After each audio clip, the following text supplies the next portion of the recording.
Well, in a funny way, the Alberta Film Awards, for the first time being in Red Deer at the Capri Motor Hotel, was perfect.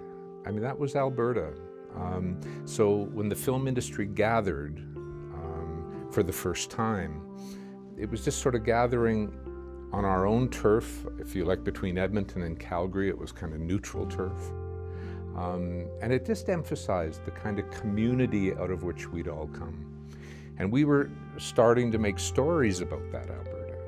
So it was just a special 3 days, and it just turned out that it couldn't have been in a better place than Red Deer.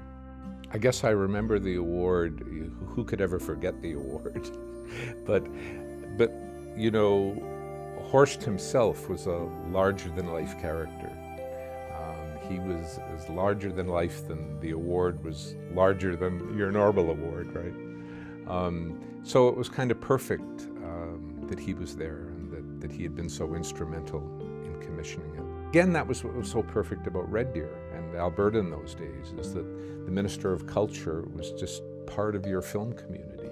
You know, he was directly involved in setting up an industry. You know, it wasn't just policy papers and sort of cabinet meetings that nobody ever knows what happens at them. It was a hands-on guy. They were called the Horst Awards for good reason, because he was such a champion of an Alberta industry, an independent Alberta industry. Because the same battles were being fought 40 years ago that are being fought now. You know, do you build big sound stages? Do you work as a service industry? Or do you work as independent producers?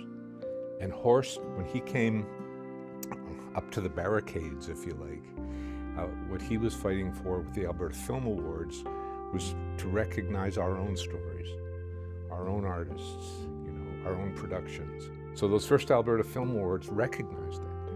And it was kind of, there's a wonderful irony that the two people who really ran that jury were Ted Kotcheff and Micheline Langto, who came up from Los Angeles, you know, were either making or had just made The Apprenticeship of Duddy Kravitz, were world-class people.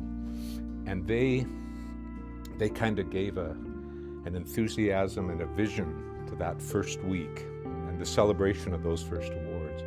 I think, you know, they were right there saying that this is so important that you recognize your own work.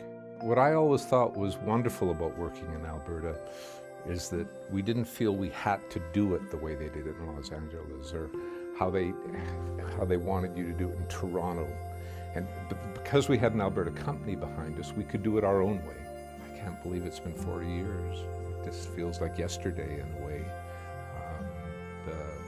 It's still so great to work in Alberta, tell Alberta stories, work with Alberta filmmakers. I think we're the luckiest people in Canada in a way.